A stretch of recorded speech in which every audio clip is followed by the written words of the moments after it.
Hi guys, my name is Adnan Khan and welcome back to my YouTube channel. So guys, जैसे कि आपको पता है हम दोष धातु और मल के बारे में पढ़ रहे थे। तो आज के इस वीडियो में हम बात करने वाले हैं मल के बारे में। हमने इससे पहले वाली वीडियो में दोष धातु और उपधातु फिनिश कर दिया है। अब हम मल पढ़ेंगे। तो मल के लिए क्या लिखते हैं हम?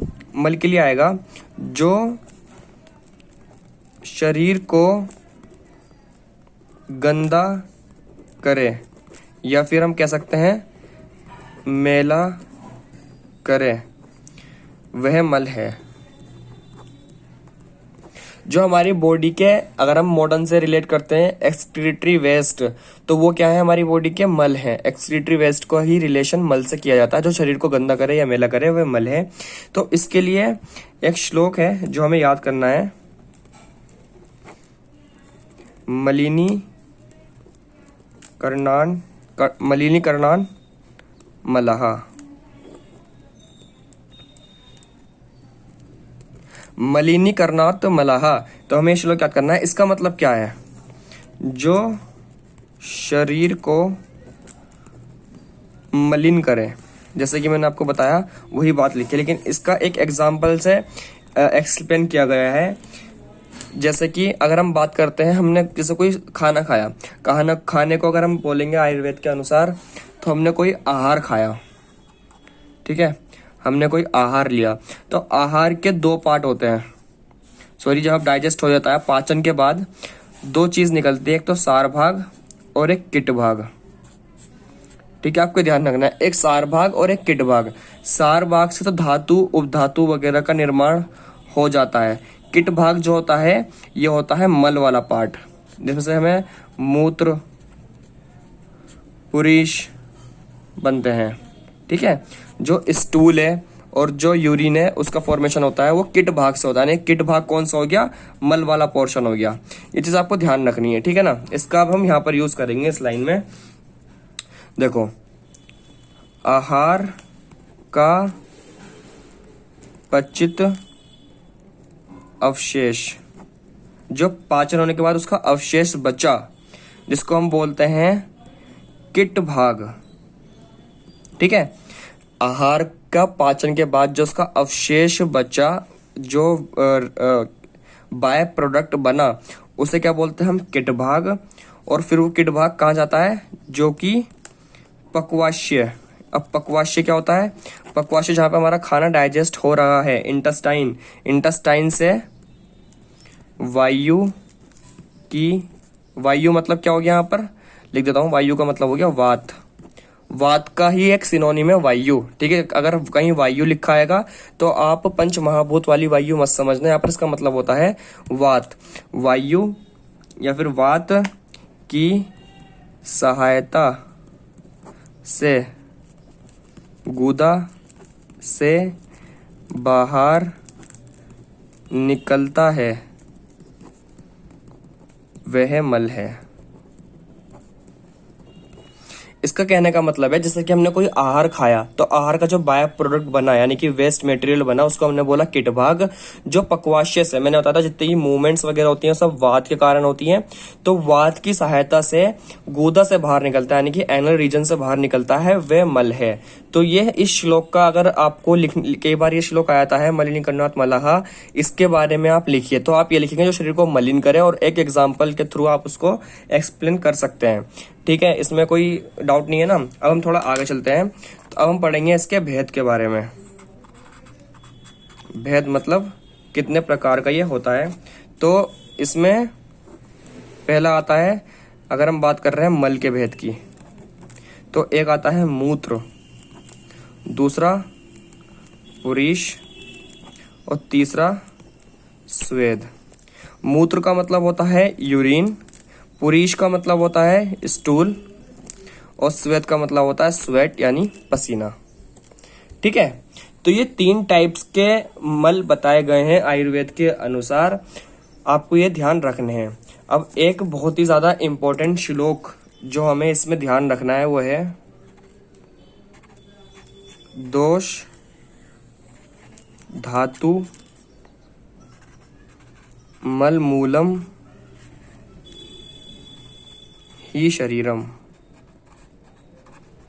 ये एक बहुत इंपॉर्टेंट श्लोक है, ये आपको याद रखना है। दिस इज इंपॉर्टेंट श्लोक, तो ये आपको लर्न करना है। श्लोक ये इंपॉर्टेंट है। दोष धातु मल मूलम ही शरीरम, इसका अर्थ है दोष धातु और मल शरीर के मूल हैं। ठीक है, मूल का मतलब क्या है? मुख्य रूप है। ये शरीर के मुख्य रूप हैं। सॉरी, ये शरीर के मुख्य रूप हैं। ठीक है, तो आपको ये श्लोक लर्न करना है, ये इंपॉर्टेंट श्लोक में आ जाता है। तो एक बार मैं आपको सब कुछ रिवीजन करवाए, तो हमने अब तक क्या क्या पढ़ लिया है, तो हम यहाँ पर एक बार नजर देख लेते हैं। देखिए, हमने स्टार्टिंग में आपको पंच महाभूत के बारे में बताया, पंच महाभूत। फिर हमने बताया पंच महाभूत कौन कौन से होते हैं, जैसे कि आकाश, वायु, अग्नि, जल और पृथ्वी। ये 5 महाभूत हो गए। फिर हमने आपको इसके रिलेशन बताए, शरीर से, दोष से, धातु से, मल से, इन सब के हमने रिलेशन और भी बताए थे। ठीक है ना, तो आपको ये याद रखना है। फिर हमने आपको वात पित्त कफ के बारे में बताया, वात पित्त कफ। ठीक है, वात पित्त कफ के रिलेशन बताए। त्रिदोष से, इन्हें त्रिदोष बोलते हैं, त्रिगुण से इसके रिलेशन बताए।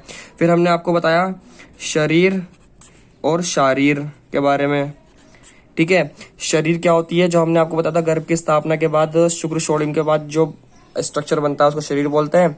और उसी के ऊपर अगर कोई बुक लिखी जाती है, या फिर आयुर्वेद में बोले कोई ग्रंथ लिखा जाए, तो उसको क्या बोल देते हैं हम? शारीर बोल देते हैं। ठीक है, ये पढ़ा है हमने आपको।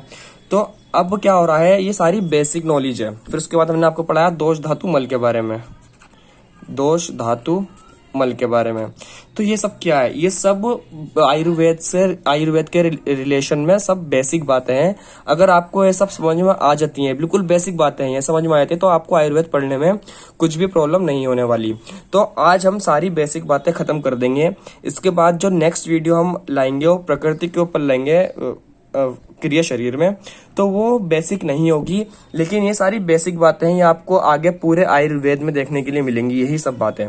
तो आप इसको अच्छे से मेमोराइज करें। इन सब की वीडियो के लिंक मैं आपको डिस्क्रिप्शन बॉक्स में दे दूंगा, या फिर यहाँ पर आई बटन आ रहा होगा, आप यहाँ पर क्लिक करके भी देख सकते हैं। ठीक है, तो चलो हम जल्दी से मल खत्म कर लेते हैं। अब हम मल का रिलेशन पढ़ते हैं धातुओं से। ठीक है, मल का रिलेशन धातुओं से पढ़ते हैं हम।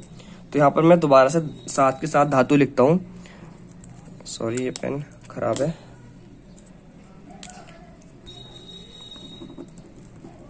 मल का रिलेशन पढ़ेंगे अब हम धातुओं से। तो पहला रस, रक्त, मांस, मेद, रस, रक्त, मांस, मेद, अस्थि, मज्जा,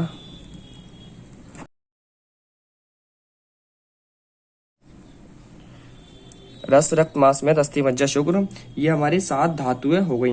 अब हम इनसे देखेंगे कि रस से, रस का जो मल होता है वो कौन सा होता है, रक्त का मल कौन सा होता है, मांस का मल, हम इस सब के बारे में जानेंगे।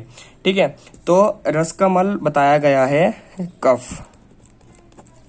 रस का मल कफ होता है, जैसे हमने वात पित्त कफ पढ़ा था, तो कफ किसका मल होता है? रस का। रक्त का मल होता है यहाँ पर पित्त। मांस, नासा, यानी नाक से जो मेल निकलता है वो मांस का मेल है। अगर हम बात करते हैं मेद, तो मेद का मल है स्वेद, यानी कि स्वेट, पसीना। ठीक है, अस्थि के मल की बात करते हैं तो वो है रोम और नख। रोम का मतलब होता है हेयर और नख का मतलब होता है नेल्स। ठीक है, और मज्जा का मल होता है नेत्र, यानी कि आंख से जो आंसू पानी वगैरह निकलता है वो मज्जा का मल है। और शुक्र का कोई मल नहीं होता। तो ये 7 धातुओं का रिलेशन था मल से। ये एक इम्पोर्टेंट चीज है, ये आपको याद रखनी है, ये आपको सब याद रखना है। तो आई होप आपको ये सब समझ में आया होगा। सो गाइज, अब आयुर्वेद पढ़ने के लिए सारी बेसिक बातें का जानना बहुत ज्यादा जरूरी है। आप इन सब बेसिक बातों को जाने आगे पढ़ने से पहले। और एक एडवाइस और, जो अष्टांग हृदय की वीडियोस हैं वो आप बिल्कुल भी स्किप मत करें। अष्टांग हृदय बिल्कुल बेस है आयुर्वेद का, क्योंकि आयुर्वेद को पढ़ने का तरीका सिर्फ एक ये है कि जैसे कि हम क्रिया शरीर पढ़ रहे हैं, क्रिया शरीर रचना और अष्टांग हृदय, आप इन सबको एक साथ लेकर चलें आयुर्वेद में, क्योंकि कुछ कुछ चीजें अष्टांग हृदय में अच्छे से एक्सप्लेन कर रखी हैं, कुछ चीजें क्रिया शरीर में अच्छे से एक्सप्लेन कर रखी हैं। तो ये यहाँ पर डिफरेंस देखने के लिए हमें मिलता है। तो आप आयुर्वेद को बिल्कुल एक सीक्वेंस में लेकर चलें। आयुर्वेद के सारे सब्जेक्ट आप एक ही सीक्वेंस में लेकर चलें। आप ये मत सोचें कि पहले मैं अष्टांग हृदय पढ़ लूंगा या फिर मैं क्रिया शरीर पढ़ लूंगा। आप एक साथ लेकर चलें पूरी आयुर्वेद को, तो आप इजीली सब कुछ समझ जाएंगे। ठीक है। सो गाइज, आज की वीडियो में सिर्फ इतना ही। आपसे मिलते हैं इसकी नेक्स्ट वीडियो में। अगर आपको हमारी ये वीडियो अच्छी लगी तो इस वीडियो को लाइक करें, कमेंट करें और इस वीडियो को ज्यादा से ज्यादा शेयर करें। अब हमारे चैनल पर नए हैं तो चैनल को सब्सक्राइब करें, बेल आइकन को प्रेस करें, जिससे मैं नेक्स्ट वीडियो अपलोड करूँ तो आपको उसका नोटिफिकेशन इजीली मिल जाए। Okay guys, thank you so much.